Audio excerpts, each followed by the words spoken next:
Thank you for joining us today. On behalf of the Castle Rock Public Arts Commission, I will be interviewing the artist James Holmes in his public studio. My name is Terra Leone and I'm the Director of Design for the House of Greentree. Thank you for allowing us into your space. Your paintings are phenomenal. Thank you. It's a pleasure to have you here today. Please tell us, what forms of personal creative expression do you practice? Well, my form of painting is abstract. And so I tend to paint on large canvases. I like to use acrylic and latex, sometimes in combination with one another, but my primary medium is acrylic. And the way I view my work is really a visual language. And so it's really using a combination of brilliant color and then texture to communicate an idea. When you say latex, are you referring to interior and exterior paints? I am, yeah. In fact, I discovered them a couple of years ago. And the thing I love about using latex, one is that the texture that you can create in combination with acrylic paints is a very satisfying outcome. But also the colors, because if you walk into any commercial paint store for home improvements, there's usually hundreds of colors that are available pre-mixed for samples. And so I love to raid the sample shelves, and you can find 30 different tones of each color of the primary colors, and then just some other colors that you might never kind of come to. So it's a great lab for colors. Can you tell me how you use the acrylic and the latex together? Yeah, I usually start by the underlayers of paint are always in acrylic. I've found that the latex paint, when you start with latex, it isn't as stable of a medium on canvas. So I like to paint first with the acrylic and then use the latex as an overlayer. And oftentimes I'll do not drip painting as you might traditionally think about drip painting, but I like the idea of how thin latex is. And so letting the paint run a little bit on the canvas and kind of finding its own way and path through the texture on the underlayers of acrylic is a very appealing part of the practice. Can you tell us more about the specific process you follow when you're painting these large canvases? Yeah, so I have come into this practice of late of creating something I call a lifeline. And I'll paint that freehand on the canvas as a way of activating the canvas. And it also then ends up kind of informing the way that the color fields will be painted on the underlaying of the painting. So I love to layer in terms of my technique. So one of the ways that I achieve the texture that I'm talking about or mentioned earlier is by creating multiple layers on the surface. So, by the time a painting's done, it might have 6 or 7 layers of paint. And so that's done as the underlaying portion of it. So the lifeline's the first piece of that puzzle. The second is the color fields. And then I'll pull out my palette knives, which I love working with, and begin actually doing the upper layers and kind of letting the color evolve. So one color informing the other to arrive at a conclusion. Do you listen to music when you're painting? I do, yeah, always. I'm a big fan of music. I love a wide range of music, and so it's a very important part of my painting practice. I oftentimes tell people that, because they'll say, well, how do you know what to paint? That's a question that I hear a lot. And the reality is that I never really know what I'm going to paint. So when I come into the studio, I don't have a preconceived idea of the piece I'm going to create. A lot of times, whatever my mood is on that day will dictate the music I select. The music I select ends up influencing the color palette I start with. And with each color in my process of layers, one color informs the next color. And so really the music is at the core of everything with one of my paintings. And so the music is a very important part of my work. Do you find when you change your music choices in the midst of a flow, alter the direction a painting will go?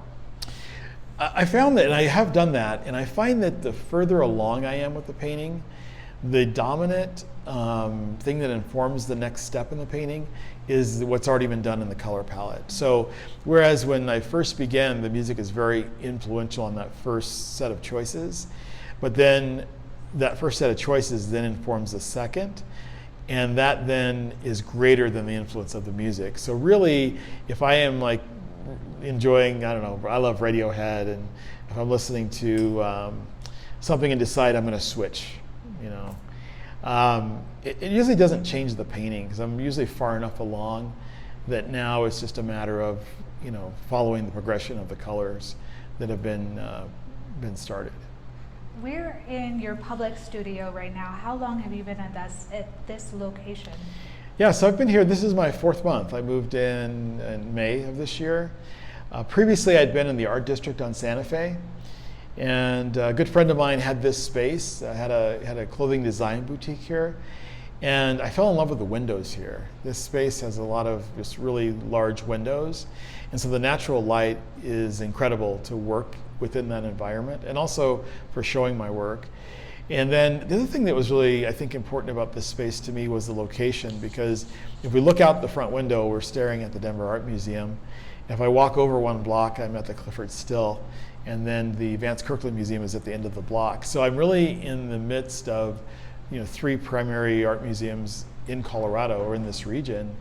And so there's never a lack of sources of inspiration. If I ever find myself stuck, I just have to walk across the street and spend a little bit of time in the gallery. So this is your public studio. Do you have a private studio? No, so the way this space is set up is 2/3 of it is a gallery space, so people can come in and see my work. And the back third of the space is my painting studio. I do maintain a studio in my home as well, because there are times where I used to like to paint at night a lot. And so I haven't had that opportunity to do that much anymore since moving out of the house. So moving outside of the house in terms of my studio. So when I made the move to the art district, I decided to maintain a studio in my home. So if I get the impulse to paint, I have enough materials there that I can go downstairs and work on a painting. You are also on the board for the Denver Museum of Art. Does that make it easier to go from your studio and back to the art museum? You know, it's interesting. So I've been a trustee of the Denver Art Museum. I'm in my 18th year and just started a new term this year. And it's one of the things that I've done as far as public service that I love the most. I've been involved with the museum dating all the way back to 1997. So it's been a nice long journey together, and we've seen a lot of things change. There are times when I have meetings there, and it's always tempting, you know, to know that, well, maybe after the meeting I'll just kind of stick around, go back over to the studio and indulge myself in my painting. I do have a full-time job, which is a very serious job, so that can't happen very often. But it's all about, you know, it's a balancing act, is what I find. Would you like to tell us how you became a member of the Denver Museum of Art? Yeah, so a friend of mine who actually has a Douglas County connection, Helen Kriebel, she was the founder and longtime owner of what's now called the Colorado Horse Park in Parker. She was a museum trustee, and she introduced me to another longtime trustee, Arlene Hirschfeld, who is kind of an icon, she is an icon in the Denver community. And they invited me to begin working on the marketing committee in the museum. And I did that for a couple of years, and then we together built a diversity program way back then. This is like 1999. And I chaired that for about 5 years, that effort. And then from there, I took over an open term from John Hickenlooper when he became the mayor of Denver. He had a board position. He and I had met each other through the arts. The mayor has an automatic position on the board of the Art Museum, so when he became mayor, he assumed that particular position, and then he asked me to fulfill his term. And at the end of his term, I then, you know, began my own series of terms now, and so I've been there for 18 years. You did not start your path as an artist. Would you share with us your journey in becoming the artist that you are today? Sure. So, you know, my journey began on a day much like today. It was just a beautiful Saturday, and I was out on a trail ride on a mare that I had owned for about a year. And this mare had a lot of triggers. You know, I don't know, it was about a 12-year-old mare, so in its path somewhere along the way, had obviously some trauma and a lot of triggers, most of which I didn't understand at the time. So we're out on this trail ride. I was out there with a friend of mine. We were on our way back to the barn and encountered a gentleman coming through a tunnel that we needed to go through. And as he was not yielding, I decided to step off the trail just to let him pass. And I think my horse thought for some reason that we weren't going to be heading back to the barn. And she dropped her right shoulder, which threw me off balance and caught me off guard, quite honestly, spun to the inside, to the right, which then threw me completely onto her side, and then she bucked. And as I was heading to the ground, and she was heading for the barn, she kneed me in the back of the head and broke my neck. So how does that lead to an art path? Well, I drove myself to the hospital. I didn't know that I was hurt that badly. In fact, I didn't think I was hurt at all. I was doing it as a precautionary, step of diligence, really. And discovered that I had broken my neck, and that not only that, but that I needed to have surgery, a spinal fusion surgery the next day because of the instability. The surgeon was concerned about paralysis. And so that Sunday morning, I did have the surgery. My consultation immediately following, before being released from the hospital, I asked him, give me an idea of what's the path towards recovery. And he said, well, for about the next 8 to 12 weeks, you're going to need to really stay pretty sedentary. And when I got home, I was talking to my mom on the phone, and I had shared this conversation with her. And she said, you're going to go crazy. There's no way that you're going to be able to sit around for 12 weeks. You better think about something that you can do. And she said, when you were a kid, you used to love to draw and paint. Why don't you start painting or drawing? And so later that evening, my wife gets home from work, and I shared with her the conversation. And she says, that's a great idea. Why don't you start painting? He said, you love horses so much, why don't you start painting horses? Which made sense as a logical response. But I found when I started working with the medium of acrylic paint, I just wanted to do abstraction. I didn't really know much about abstraction, but I knew that what I was doing was really painting emotion as part of a healing process. So I started showing these paintings on my Facebook, just sharing them for fun. I wasn't really trying to become an artist or had any intention of showing my work in any formal way. But the feedback I was getting was very positive, and so it, of course, encouraged me to keep doing it. And as time went on, the canvases got larger and larger. I began to understand more about what I was doing, and I began to make the connection between creating the paintings and what I was feeling. I mentioned earlier about the idea that my mood affects my music choices, which affects my work in the studio. It was very much a function of interpreting what I was creating. And I used to do this thing I called meeting the painting in the morning. So I'd paint usually late at night, and when I was finished painting, I would just shut off the lights and go upstairs. And I'd come downstairs the next morning with my coffee, and I'd turn on the lights, and I'd sit down as if meeting the painting for the first time, and trying to understand what was it I was expressing in this painting, and beginning to understand it more. Like I talk about this visual language, actually understanding and recognizing why certain things were done the way they were done. And so after about a year of doing this, painting and interpreting these paintings for myself and sharing them online, I was approached by a curator on Facebook that was doing an abstract art show in Parker, and she suggested that I should show. And I said, no, I'm not interested in showing my work in public. That really isn't why I'm doing it. And so she was persistent. So after a couple of weeks of needling at me, and she said, no, are you afraid to do it? She's trying to figure out what it would take to persuade me to do it, poking at me. And so finally I said, yes, I'll do it. And it was a great experience, and it changed everything for me in terms of my path towards becoming an artist. First of all, that night I sold 4 paintings at the reception for the show, which I didn't expect to happen. But more important than that, I learned how much I enjoyed talking about my work. And so the experience of having people come in and explaining the work, hearing their interpretation of what they were seeing, I love that most of all. And then having that conversation and dialogue, it became very much something I wanted to continue doing. And I've actually shown pretty much all the way through since, that would have been in 2019, April of 2019, every month since then, including through the pandemic, I've had a show somewhere going on. And so I've really taken to it that way. But that's how it began. So you started painting about 3 years ago, is that correct? Yeah, it was in March of 2018. So what are your goals for your art in the future? You know, I am really interested in taking this as far as it can go. I don't really have any thoughts of limitations around my art practice.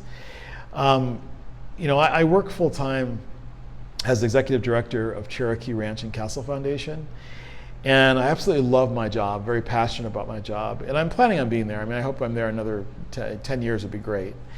So I don't see myself necessarily making a change in my professional life in that regard.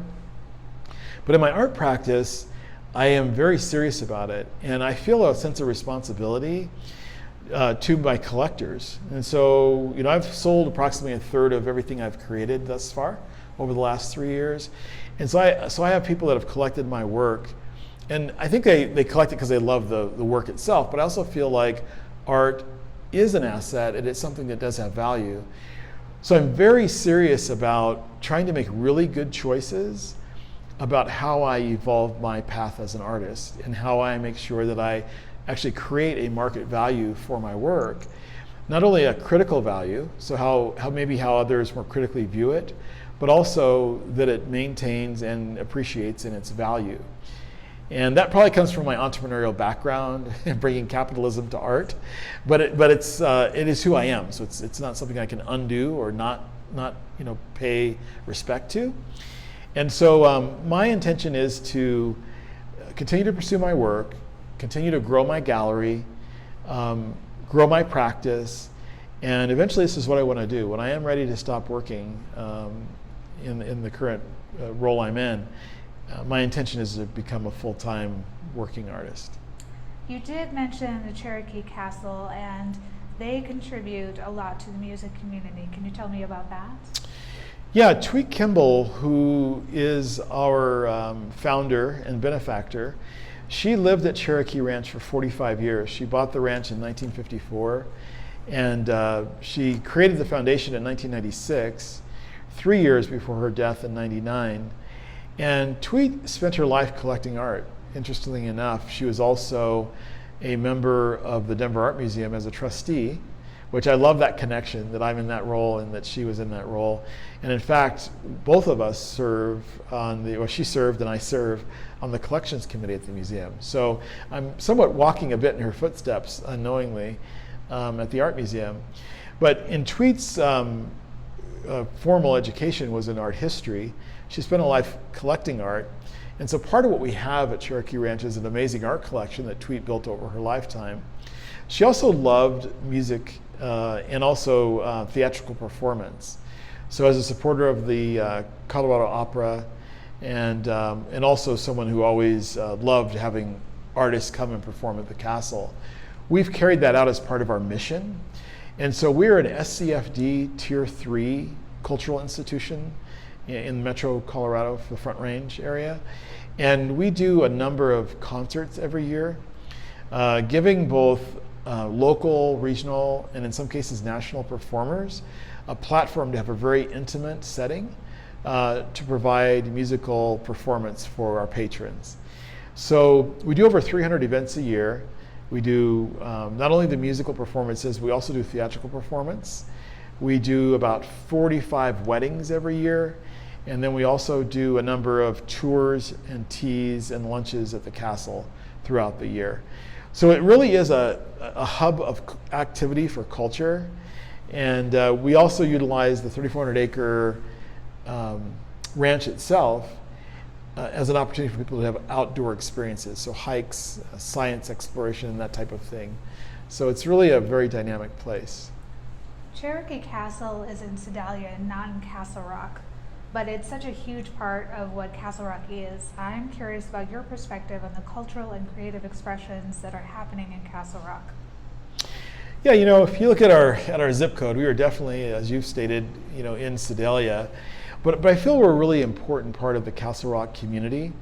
You know, we're located or situated right across literally the road from Castle Pines, which is a big community within Castle Rock, and we have a lot of engagement in Castle Rock, in the town of Castle Rock, through our work with the Douglas County Fair and Rodeo every year. And so we feel like we're a vital part of that.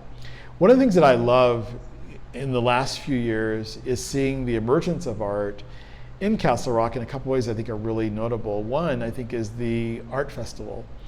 And I have a lot of friends that live in Denver that make the trip down to Castle Rock. Maybe it's the only time they come to Castle Rock once a year to go to the art festival.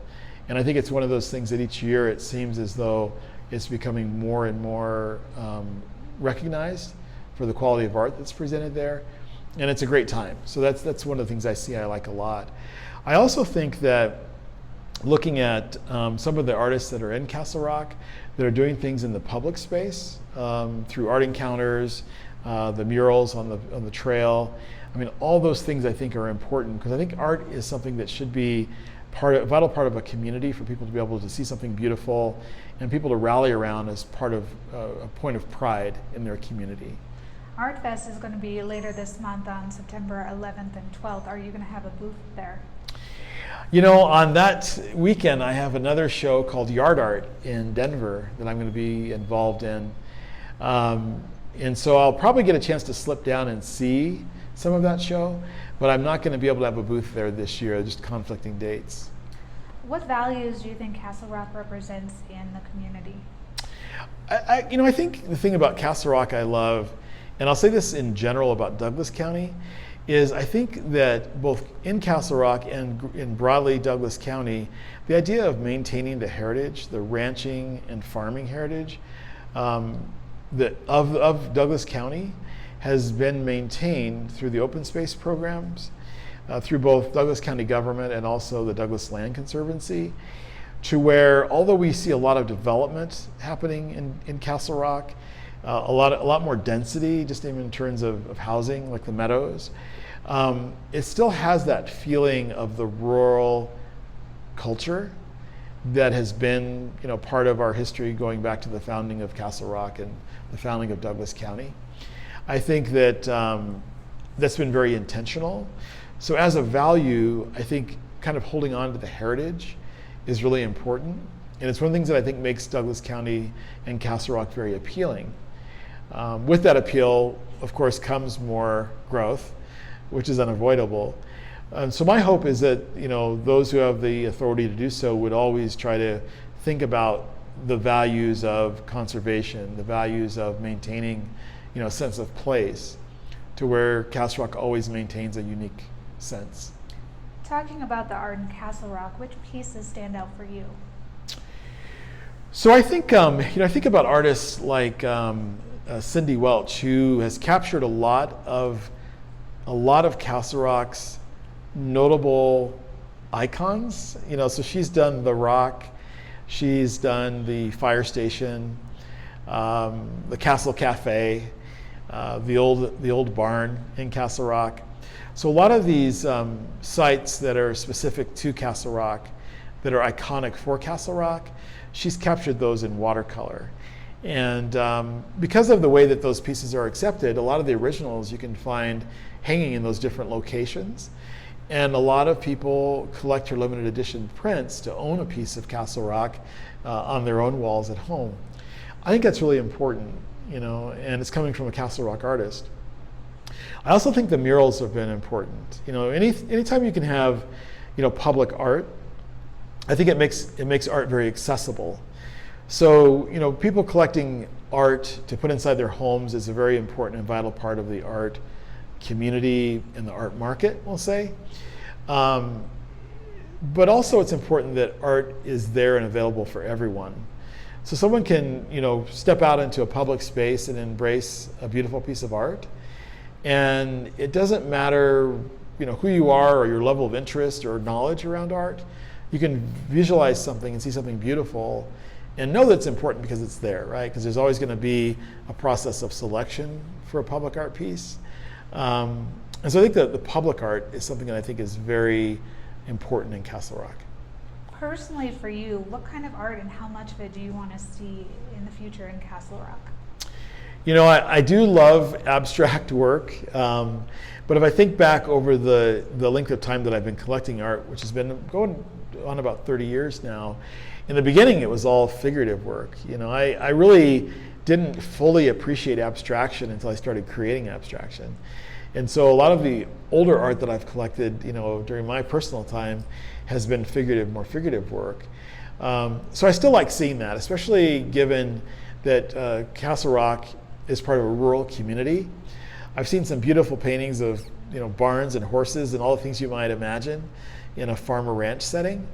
But I also love seeing abstraction. I think abstraction gives the viewer an opportunity to actually interpret what they're seeing.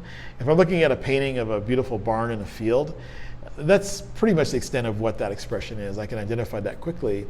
But if I'm looking at forms and shapes and colors and textures, my own imagination is allowed to help complete that picture.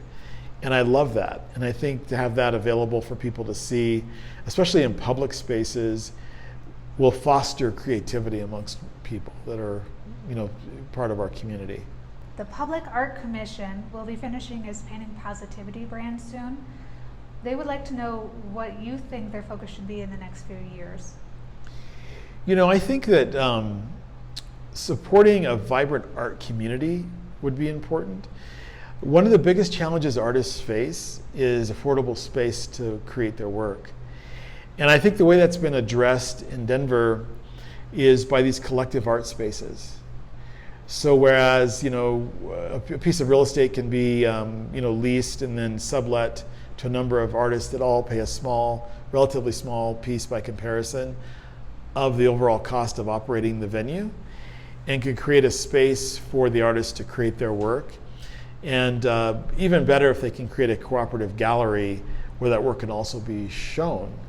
And I think if there can be some focus placed working with local property owners, commercial property owners that might be able to identify a space or two where that can be done, would be very positive for Castle Rock's creators, those that are making art.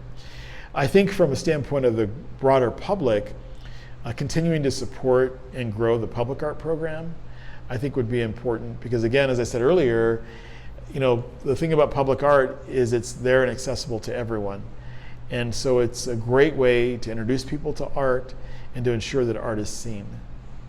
How do you see your peers in the art community bring their story to life?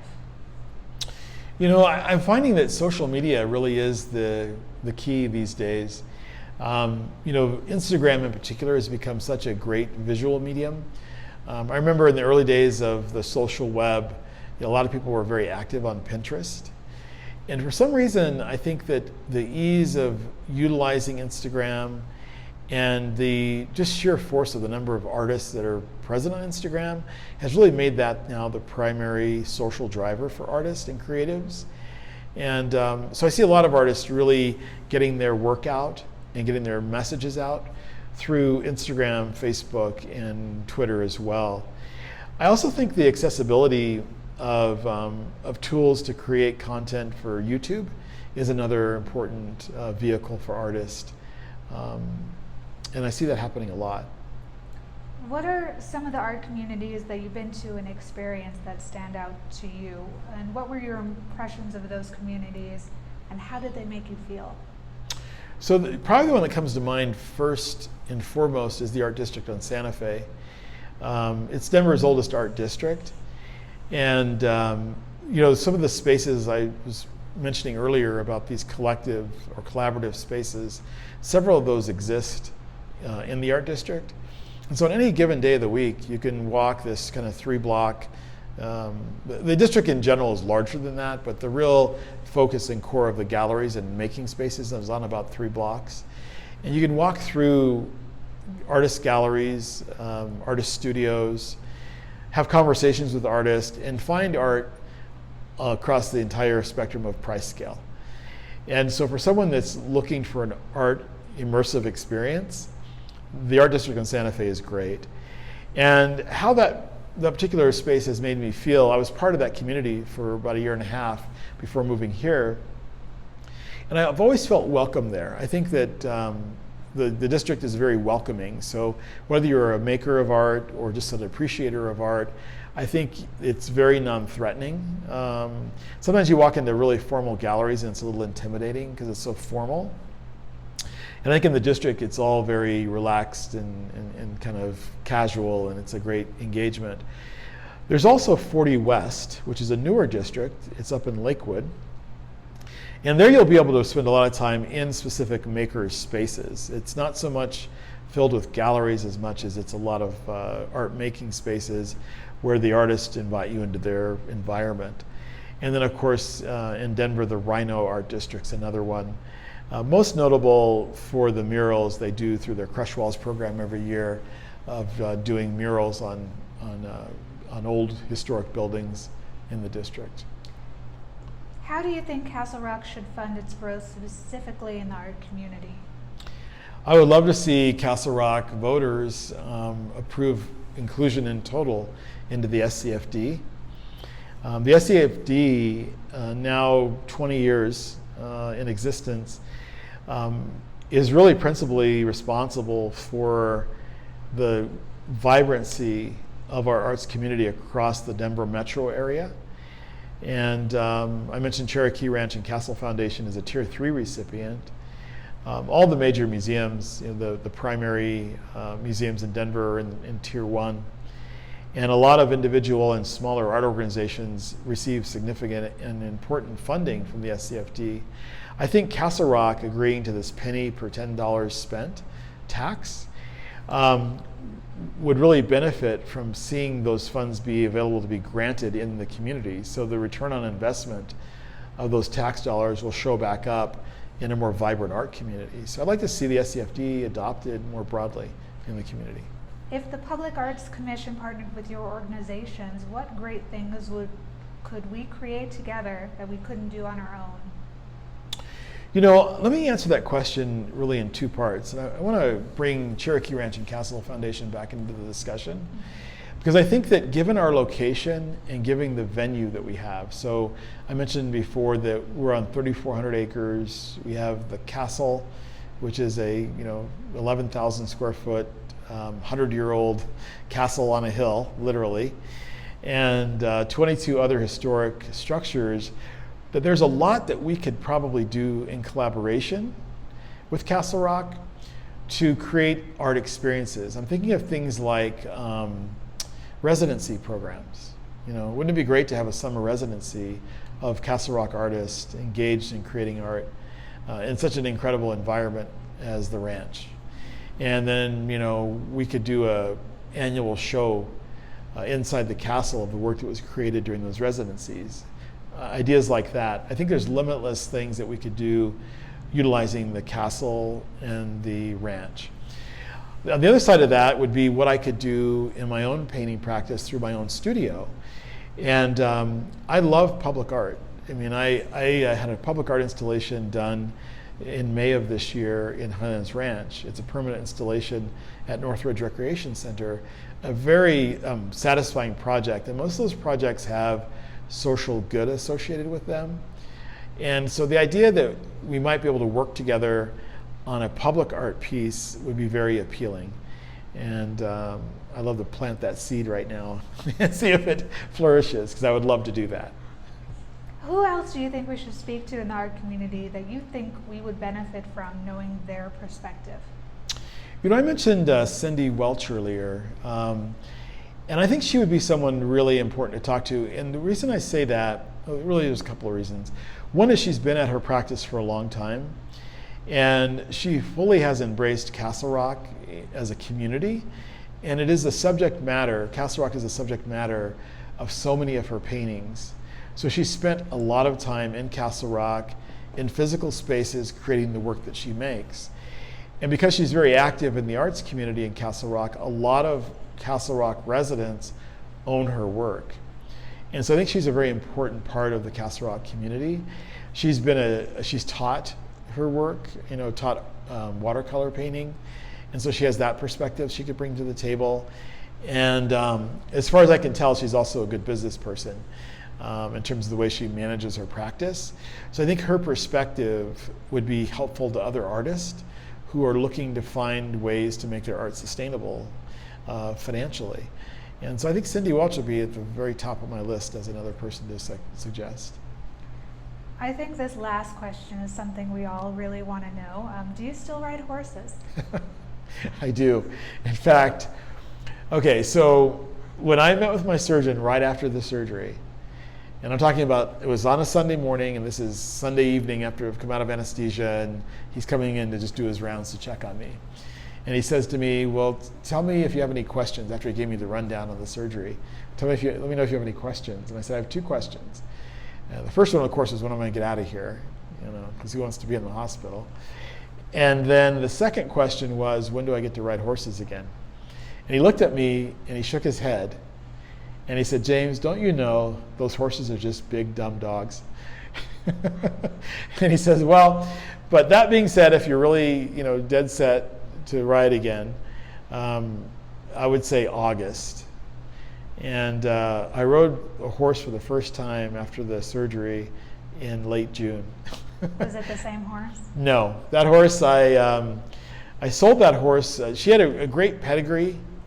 She was very well bred, a beautiful horse. And I sold her to a breeder on a condition that no one ever ride her again. Because I really think that horse will be a great mare. And she's turned out to be a great mare, actually. He had a beautiful colt from her. But it's not a horse anybody should get on the back of. So. Thank you so much for spending time with us today. It's been an incredible experience seeing your studio space and the art that you create. It's been a pleasure getting to know you and your process. Thank you very much. I've enjoyed this as well. Thank you.